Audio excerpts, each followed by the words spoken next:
Prabhas was not repeated in your banner? Pournami అయింది, but Pournami was not appreciated by the audience and did not do well అనుకోండి.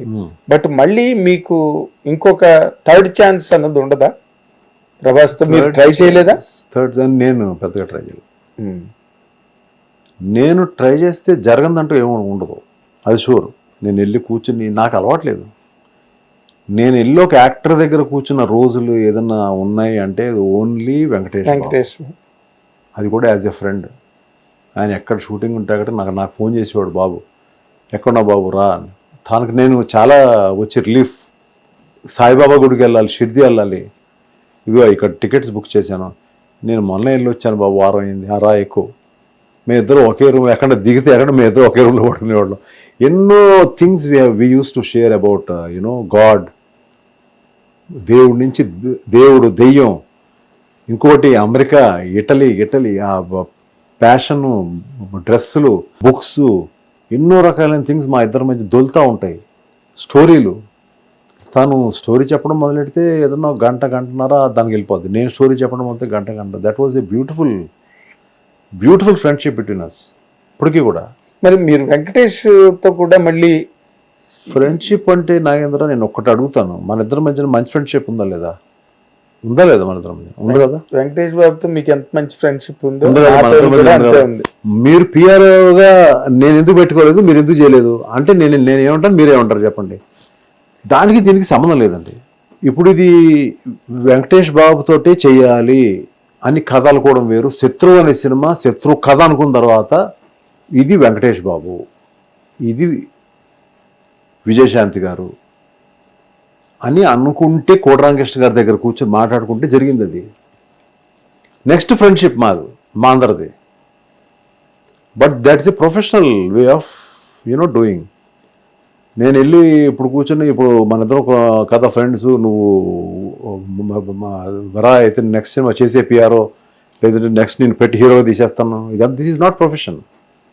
Of course me professional దాంట్లో మిమ్మల్ని నేను మళ్ళీ పెట్టుకోవడంలో ఏమి ఇది I feel happy about that. నన్ను రైటర్ గానే ఇంట్రడ్యూస్ చేద్దాం అనుకున్నారు కదా. ఇంట్రడ్యూస్ చేశాను, మీరు ఫుల్ బిజీ అయిపోయారు. ఇప్పుడు ఎన్ని ఇంటర్వ్యూస్ మీరు అసలు మీరు మీ అంత బిజీయెస్ట్ ఎవరు లేరు ఇప్పుడు. యూట్యూబ్ ఎక్కడ తీసినా యూట్యూబ్ కాదు సార్. ఇప్పుడు అగదకి ఫస్ట్ రైటర్ నేనే కదా. అది అనుకున్నాం యాక్చువల్గా. నేను అంటే మీరు అన్నారు నేను వచ్చి కాంట్రిబ్యూట్ చేస్తాను, అలా వెళ్ళిపోయింది అలాగా.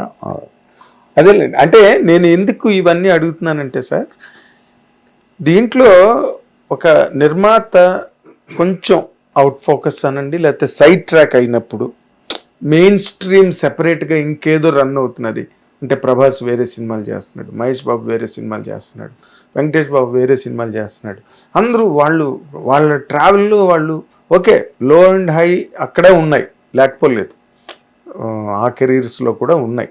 ఇప్పుడు రాజాసాబు ప్రభాస్కి, అంతకుముందు రాధేశ్యాము, ఆదిపురుషు, ఇవన్నీ కూడా they are not much appreciated. Salaar అట్లాంటి సినిమాలు ఉన్నాయి మళ్ళీ, అది ఓకే. కానీ ఎవరైతే ఇప్పుడు మీలాంటి నిర్మాతలు ఒక స్ప్రీలో సక్సెస్లు కొట్టుకుంటూ వచ్చి సడన్గా తెరమరుగు అయిపోయినట్టుగా. తెరమరుగు అయిపోవడం అంటే, ఇప్పుడు యాక్టర్స్ ఎవరైతే స్టార్స్ మెల్లమెల్లగా అయ్యి ఒక పెద్ద రేంజ్కి వెళ్ళారో వాళ్ళ కెరీర్స్ని కూడా వాళ్ళు చూసుకోవడం జరుగుతుంది. ఇప్పుడు ఇదివరకులాగా నేను ఇప్పుడు అక్కడ ఒక సినిమా ఆడని డైరెక్టరు ఆయన తీసుకొచ్చి అక్కడ పెడితే ఈయన ఎందుకు ఇది రైట్ కాదేమో, ఏదన్నా we'll go for a big director అనే స్టేజ్కి రావచ్చు. Because every hero who are really big today needs a big director also for the craze, for the opening. ఇప్పుడు అలాగని ఇప్పుడు ఆదిత్య లేకపోతే మన శోభనో లేకపోతే గుణశేఖర్ ఇది అంటే ఆయన ఆల్రెడీ మంచి మంచి హిట్లు ఉన్నాయి. అవును. సో అట్లా ఎవరన్నా కూడా పెట్టుకున్నప్పుడు ఆ ఓపెనింగ్స్ వస్తాయో రావో. బట్ నా ఫిల్మ్ లైక్ మనసంత నువ్వే కూడా వెరీ బిగ్ ఓపెనింగ్. అంటే అప్పుడు న్యూ హీరో ఆ కాంబినేషన్, చిత్రం సినిమా కాంబినేషన్ కదా, మీరు అదే రిపీట్ చేద్దాం అని కూడా అనుకున్నారు అప్పుడు. చిత్రం అండ్ నువ్వు నేను వచ్చింది. నువ్వు నేను మంచి హిట్ కాంబినేషన్ కాబట్టి. But morning show was only 40%. ఆ రెండు వచ్చినా కూడా పాటలు పెద్ద హిట్ కదా మన 40% వచ్చింది ఓపెనింగ్. అయినప్పటికీ ఈ 40% ఉందేంటి అని చూశాను, ఓ క్లాప్లు కొడతారు. ఈ 40% బయటికి వచ్చేటప్పుడు మరి ఫోన్లు వెళ్ళినాయి, ఎలా వెళ్ళినాయి తెలియదు. అక్కడే కూర్చున్నాను, చూస్తే బుకింగ్ దగ్గర మ్యాట్కి ఎవరు లేరు. ఎంత పవర్ఫుల్ అంటే ఫోన్ అనేది, కమ్యూనికేషన్ అది ఎంత పవర్ఫుల్ అంటే, బయటకు వస్తే ఇంకో 2 గంటలు ఉంది మళ్ళీ 12 బుకింగ్ ఓపెన్ చేయడానికి. అక్కడే కూర్చున్నాం ఆదిత్య, నేను, అందరూ అక్కడ బయట ఊరికే సినిమా బాగుంది అనుకుంటున్నాం. ఈలోపు వరుసగా ఫోన్లు వస్తున్నాయి, బాగుందండి పికప్ అవుతుంది మ్యాట్నీ నుంచి చూడండి అన్నారు.